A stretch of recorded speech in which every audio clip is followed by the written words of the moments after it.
Just like we renew our knowledge constantly in order to remain relevant in society, a business must renew itself by creating new or modified products, services, and processes. That is, if it's going to remain relevant and meet the changing needs of customers. Thank you for tuning in. My name is Catherine Ngahu, and I've spent many years supporting businesses with research and insights for new product introduction. Businesses work very hard to create new products and services in order to remain relevant to the market. But to succeed in getting market acceptance of something new is never easy. Some people worry that the new product might not perform as expected or might not be worth the price. Others fear that the new product may cause them social embarrassment. Still, others worry that it might harm them or others physically or even bruise their ego. First, customers must perceive the new offering as something of value that will serve a purpose in their lives. It must offer better value than existing alternatives while minimizing all the perceived risks. The acceptance of new products normally spreads through communication to the members of a target market over a period of time. Generally, the customers who are willing to buy new products upon introduction are a small proportion of the target market. Actually, only the innovative types are willing to buy new products soon after introduction. These are the consumers who are innovators and early adopters. New product adoption is the decision a customer makes to become a regular user of a new product. The adoption process is the decision-making process that a person goes through from the point of becoming aware of the new product to the point of accepting it and deciding to use it regularly. That is, they decide to buy and use it regularly. Research shows that those who buy new products tend to go through 5 definitive stages before they fully adopt a new product and make it part of their regular purchases or make it part of their lives. The job of business owners and marketers who bring new products to the market is to facilitate the consumer to go through these 5 stages. They can do this by providing the necessary information to facilitate the customer to make an informed decision at every stage of the adoption process.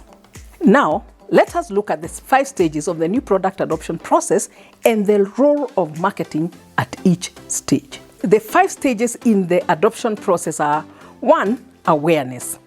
The first stage of adoption process is that consumers must become aware of the new product, which is the point at which the target customers are first exposed to the new product or service or practice for the very first time.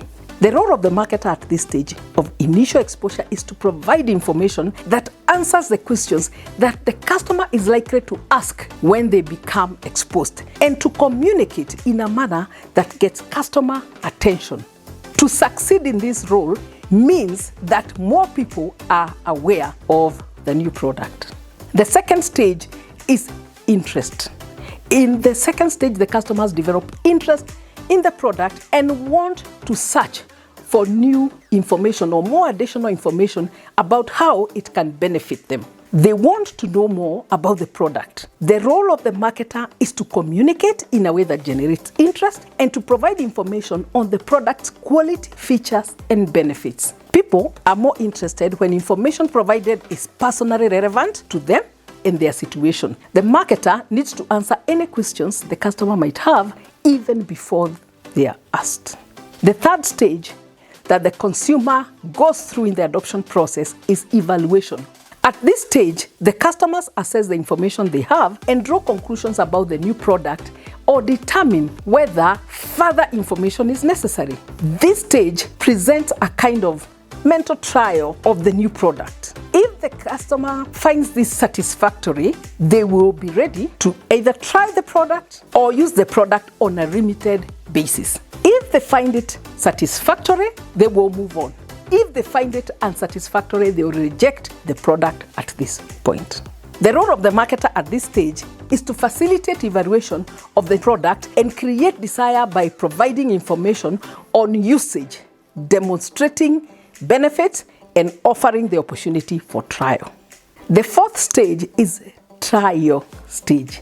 At this stage, consumers are willing to try the product and to use it on a limited basis. Their experience with the product during trial provides them with the critical information that they need to decide whether to adopt it or reject it. The role of the marketer at this stage is to get the customer to take action, to try the product, and to facilitate trial by offering free samples or offer low-priced, smaller versions to reduce the perceived risk. The fifth stage of the adoption process is adoption. Based on their trial and positive evaluation of the product, the consumer will decide to adopt the product and to use it on a regular basis. If the evaluation is negative, the customer will at this point decide to reject the product in total. The role of the marketer at the stage of adoption is to ensure that they provide the customer with information to support and reinforce their positive feelings about the product. They also need to make available the product at the places where the customer regularly shops. They also need to offer a reasonable starting price and keep communicating to build engagement with the customer. Overall, the marketer's role in the new product adoption process is to facilitate the customer's movement through the process of adoption by providing information to gain attention, create interest, generate desire, and facilitate trial, and finally, evaluation and adoption. Further effort is needed to sustain interest and encourage repeat buying of the product. You also need to get the customers to like the product so that they can tell others about it. Get customers to promote the product for you and, become your promoters. Those who tell others about the new product and how it has served them. And also, you want the customers to build loyalty. Only when the customer has come to believe fully about the product and to trust it will they build loyalty and actually evangelism, where they go evangelizing about your product to others. To sum up, in order to succeed in getting customer adoption of a new product, the marketer needs to facilitate the customer through each of the 5 stages of awareness, interest, trial, evaluation, and adoption. Thank you for watching. If you're new here, remember to subscribe and press notifications so that you can be notified of other relevant videos. I will appreciate your comments on the channel to let me know what you think about this video and other topics of interest to you. I appreciate all your comments all the time. Those of you who have been sending me comments on WhatsApp, email, kindly put some comments on the channel so that others can also see them. Thank you very much and best wishes. We all need to elevate our mindsets at this time.